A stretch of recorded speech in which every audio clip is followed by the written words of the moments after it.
നീ ഇപ്പോ രമാദേവിയുടെ വീട്ടിൽ നിന്നാണ് മത്സരത്തിന് പോകുന്നത്. അതുകൊണ്ട് ഈ മത്സരത്തിൽ നീ വിജയിച്ചിരിക്കണം.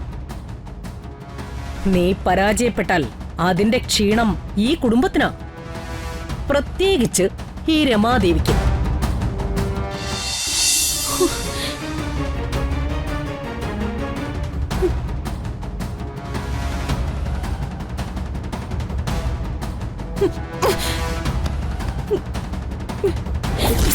കൊല്ലും ഞാൻ അവളെ.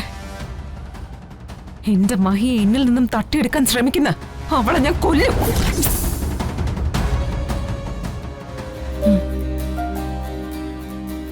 ഒരു നല്ല ദിവസമായിട്ട് ഇങ്ങനെയൊക്കെ ഉണ്ടാവുമെന്ന് ഞാൻ കരുതിയതേയില്ല.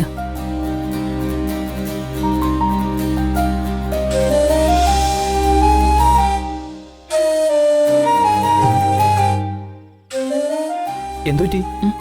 ആളെന്തോ വലിയ ചിന്തയിലാണെന്ന് തോന്നുന്നല്ലോ. ഓ ഒന്നുമില്ല മാഷെ, ഞാനിവിടെ നിന്നുകൊണ്ട് ആകാശത്തുള്ള പൂർണ്ണചന്ദ്രനെ നോക്കി കഥകൾ പറഞ്ഞുകൊണ്ടിരിക്കുവായിരുന്നു.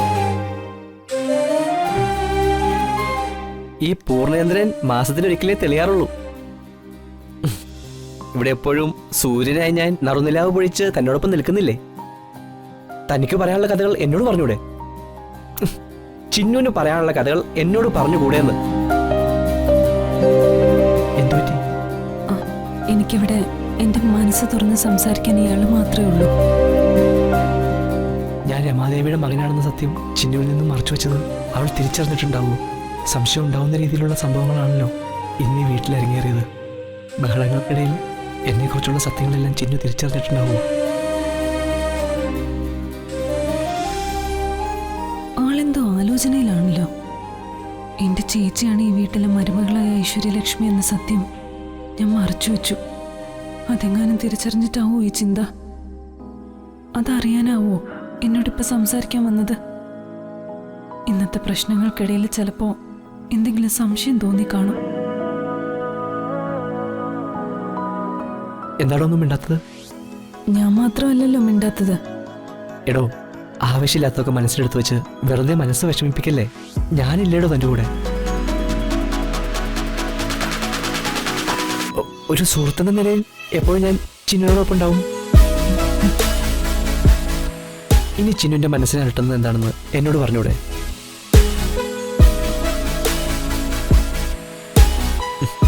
എന്നോട് പറയാൻ ധൈര്യം വരുന്നില്ല അല്ലേ? എന്നെ വിശ്വാസമില്ലാഞ്ഞിട്ടാണോ? എന്നോടെന്തോ പറയണമെന്ന് ആ മനസ്സിലുണ്ടെന്ന് എനിക്കറിയാം. ആദ്യം അത് പറ. അത് ശരിയാ. എന്തായാലും ആദ്യം തന്റെ മനസ്സിലുള്ളത് എന്താണെന്ന് എന്നോട് പറ. അതിനുശേഷം ഞാൻ പറയാം. എന്റെ അവസ്ഥ അത് തന്നെയാ. ആഷിനോട് എനിക്കും കുറെ കാര്യങ്ങൾ തുറന്ന് പറയണമെന്നുണ്ട്. എന്നാ ഒന്നും പുറത്തേക്ക് വരുന്നില്ല. ഞാനൊരു കാര്യവും ചിന്നുവിനോട് മറച്ചു വച്ചിട്ടില്ല. പക്ഷെ ചില കാര്യങ്ങൾ ചിന്നുവിനോട് പറയാൻ സാധിച്ചിട്ടുണ്ടാവില്ല. എന്നെങ്കിലും ഞാൻ പറയാതെ താനത് അറിയാനിടയായാൽ എന്നോട് എന്തെങ്കിലും വിരോധമോ ശത്രുതയോ തോന്നൂ? മാഷ് എന്തൊക്കെയാ പറയുന്നത്? എന്റെ ജീവനുള്ളത് വരെ ഞാൻ മാഷിനെ തെറ്റിദ്ധരിക്കില്ല. അക്കാര്യത്തിൽ മാഷിന് സംശയമേ വേണ്ട. അതുപോലെ ഞാനും എന്റെ ഗതികേട് കൊണ്ട് എന്തെങ്കിലും മാഷിനോട് മറച്ചു വെച്ചെന്ന് തോന്നലുണ്ടായ മാഷും എന്നെ തെറ്റിദ്ധരിക്കരുത്. എന്നോട് വിഷമവും സങ്കടമൊന്നും തോന്നരുത്. ഒരിക്കലുമില്ല. എന്നെങ്കിലും ഒരിക്കൽ എന്റെ മനസ്സിലുള്ള കാര്യങ്ങള് ഞാൻ മാഷിനോട് തുറന്നു പറയും. ഞാനും.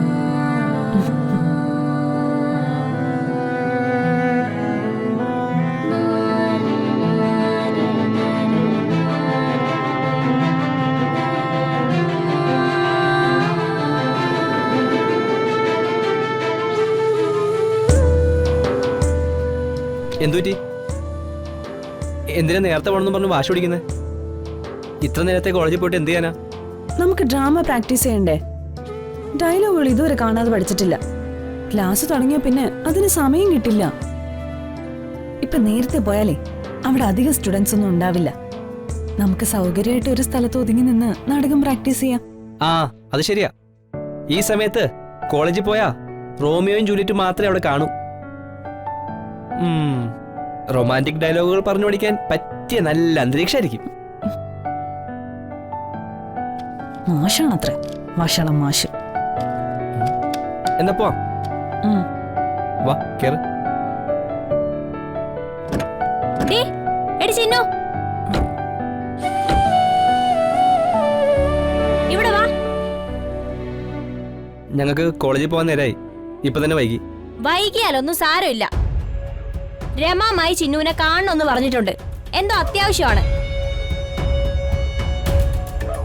അവിടെ നിന്ന് താളം ചവിട്ടാതൊന്ന് വേഗം വാടി.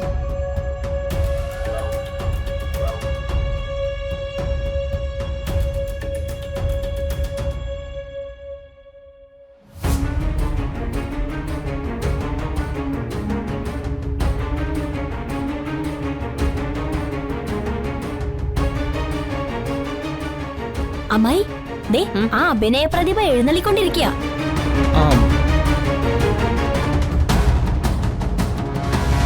ആ, നീ ഇന്ന് കോളേജിലേക്ക് വളരെ നേരത്തെയാണല്ലോ. അഭിനയം പഠിക്കാനാണ് അവിടെ പോകുന്നത് അല്ലേ? അഭിനയം പഠിക്കാൻ പറ്റില്ലല്ലോ മാഡം, പരിശീലിക്കാനല്ലേ പറ്റൂ. ഓ, സത്യമാണ്. ഹ്, ഇവിടെ തന്നെ നീ ഞങ്ങളുടെ മുമ്പിൽ അങ്ങനെ അഭിനയിച്ച് തകർത്തുകൊണ്ടിരിക്കുകയല്ലേ? തികഞ്ഞ നടി തന്നെയാ നീ. ആ, ഇവിടെ അഭിനയിക്കുന്നതിന്റെ പകുതി നീ പുറത്ത് അഭിനയിച്ച നിനക്ക് ഉർവശി അവാർഡ് ഉറപ്പായും കിട്ടും.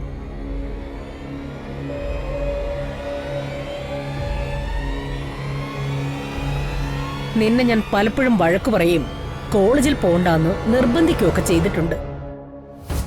എന്നുവെച്ച് കലയോട് എനിക്ക് അന്നും ഇന്നും താല്പര്യമുണ്ട്. നീ ഇപ്പോ രമാദേവിയുടെ വീട്ടിൽ നിന്നാണ് മത്സരത്തിന് പോകുന്നത്. അതുകൊണ്ട് ഈ മത്സരത്തിൽ നീ വിജയിച്ചിരിക്കണം. നീ പരാജയപ്പെട്ടാൽ അതിന്റെ ക്ഷീണം ഈ കുടുംബത്തിനാ, പ്രത്യേകിച്ച് ഈ രമാദേവിക്ക്. നാടകം കാണാൻ ഞാനും ഉണ്ട്. എന്റെ സാന്നിധ്യത്തിൽ വെച്ച് നീ തോൽക്കാൻ പാടില്ല. എനിക്ക് പരിചയമില്ലാത്ത ഒരു പെൺകുട്ടിക്ക് സമ്മാനം കിട്ടുന്നതിലും നല്ലത് നീ ആ സമ്മാനം വാങ്ങുന്നതാ. ഫോറിൽ നിന്ന് കൊണ്ടുവന്ന ഒരു മേക്കപ്പ് ബോക്സ് ഞാൻ നിനക്ക് തരാം. ആ ഗിഫ്റ്റ് ബോക്സ് ലണ്ടനിൽ നിന്ന് വരുത്തിയത് ഇവക്ക് കൊടുക്കാൻ വേണ്ടിയാണോ? നാടകത്തിൽ അഭിനയിക്കുന്നത് ഇവളല്ലേ, പ്രത്യേകിച്ചും ജൂലിയറ്റായി.